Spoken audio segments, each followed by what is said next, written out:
August 1946, the world changed forever.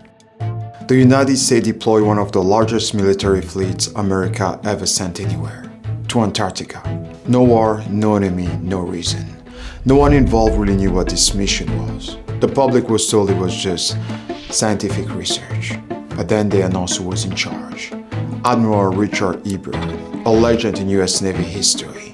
When his name appears on something this big, the official story is never the real one. There were reports of fast light in the sky, faster than anything the US military ever saw, watching from above. And what they found down there was never meant to be seen.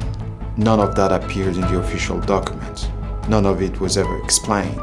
And the mission designed to uncover the truth was given one name: Operation Highjump.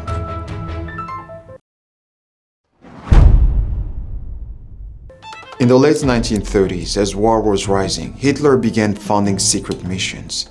One of them left port on December 17, 1938, a German ship called the SS Schwabenland. On board were scientists, engineers, and members of an occult group known as the Thule Society.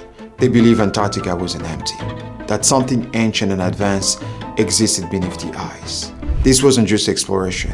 They were looking for a hidden base, a place beyond the reach of the world, and maybe make contact with whatever was down there. When the ship arrived in Antarctica a month later, they began mapping huge areas of the continent. During one of those flights, they saw something impossible. A warm zone, almost 300 square miles wide. No ice, warm water, even plants. A perfect place to hide a base. This is where the story of Base 211 begins, a rumor underground complex built beneath the ice. As Germany collapsed, equipment and people were quietly moved south. High-ranking Nazi vanished into South America. One of the most important figures to disappear was Hans Kammler, the man behind Hitler's secret weapons. He had access to a long-range prototype aircraft called the Ju-390, capable of crossing oceans. And here's where things get interesting. In April 1945, Kammler and that aircraft vanished, gone. They were never found. Months later, South America exploded with UFO reports. Fast light, silent disk, object that no plane could match. American intelligence began to worry. What if Kammler and his team escaped and continued their work under the Antarctic ice? There was only one way to know. Someone had to go to Antarctica. They chose Admiral Richard E. Byrd. Admiral Richard E. Byrd wasn't just a Navy officer. He was a force of nature. At 41, he became the youngest Rear Admiral in US Navy history. His career looked like something out of a movie. Wild mission, and surviving thing most people never walked away from. He was awarded the Medal of Honor, the Navy Cross, the Flying Cross, and the Silver Life-Saving Medal. In all, he received 22 citations and commendations, including 9 for bravery and 2 for extraordinary heroism. When he said he was going to fly over the North Pole, people thought he was crazy. Then he went and did it. He wasn't just a legend, he became a myth.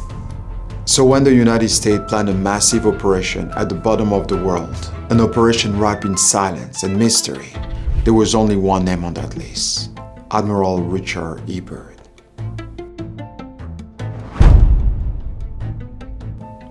The mission officially began in August 1946. The cover story was simple: training in the cold, testing gears, studying lands and weather.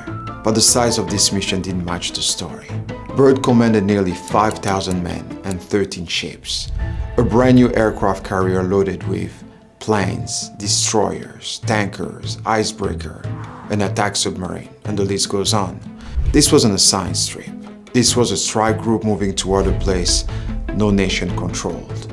Too many ships, too many weapons, too much power for weather research. Later, a different picture began to emerge. Eyewitness accounts, documents that finally came to light, revealed something else. One goal was to quietly extend American control deep into Antarctica. The other one was far more secretive. Find the rumored Nazi base known as Base 211 and track down the strange flying craft pilots were reporting over the ice. The fleet reached Antarctica on January 15 and began building a camp called Little America. The mission was meant to last 6 to 8 months.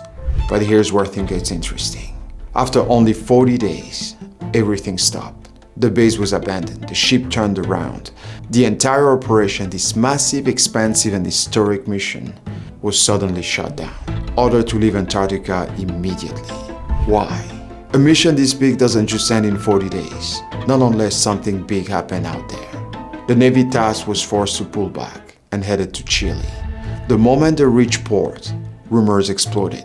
Whispers of strange things the crew had seen. Admiral Byrd spoke to the reporters, and instead of calming everyone, he did the opposite. He sounded worried, uneasy. This was in the tone of someone who had just spent weeks doing science work. Byrd said that the United States needed to prepare for a new kind of danger, attacks that could come from the Arctic or the Antarctic. He said he wasn't trying to scare anyone, but the truth was simple. In a future war, America could be targeted by flying objects capable of moving from one pole to the other at incredible speeds. A new enemy. And then something strange happened. As soon as we returned home to Washington, D.C., Byrd was pulled into a long debriefing. He had just spent weeks talking to the press, but after that closed-door interrogation, he never spoke about Operation Highjump ever again. Not one word. The mission was locked away on the top-secret classification. Navy men were told, if you talk about this, you will be arrested. The official report was short and vague. It claimed that the mission was successful. They confirmed that some sailor died but gave no numbers. Every death was labeled an accident, and the bodies were buried in Antarctica. They didn't bring them home, but that's not the end. What comes next is far more troubling. During one flight, Admiral Byrd disappeared from radio contacts for 3 hours. The official explanation, radio issues. That was the story. The reason given for ending the mission after only 40 days, bad weather. Case closed, at least on paper. But here's the thing, Byrd wrote down everything, every detail, every flight, every moment. That's what he did.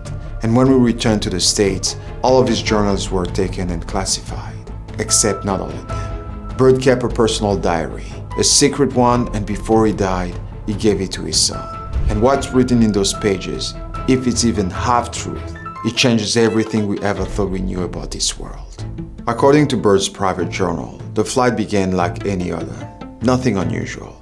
Then things started to be weird. He notices strange colors in the snow below. Nothing dramatic, just enough to make him turn back and look again. Moments later, everything started to fail. Both compasses begin to spin, completely useless. With no navigation, he keeps the camp in sight but decides to continue. Then something feels wrong. The plane is heavy, sluggish. He fears ice on the wings, but there is barely any frost. A mountain ridge appears ahead. He goes right over it. And on the other side, everything changes. Below him, he sees a valley that shouldn't exist. Green, warm, alive. A river cuts through, and the light feels different. The sun he was using to navigate, gone. Then he sees movement. A large animal walking through the grass. Something impossible. As he looks around, the temperature rises. The frost on the window disappears. The ice on the wing melts. His reading shows 74 degrees in Antarctica. Everything suddenly comes back online, but the radio goes silent. For the next 3 hours, no one can reach him. He continues flying over this landscape until something appears on the horizon. A city. No ruins, no ice. A city. Then the plane shakes violently. The controls stop responding and the engine cuts out. Yet, the aircraft keeps moving. Two objects slide in beside him, round, glowing, silent. He tries to turn back, but he can't. The object moves closer, close enough for him to see markings on the sides. And that's when curiosity turns into fear. They are swastikas.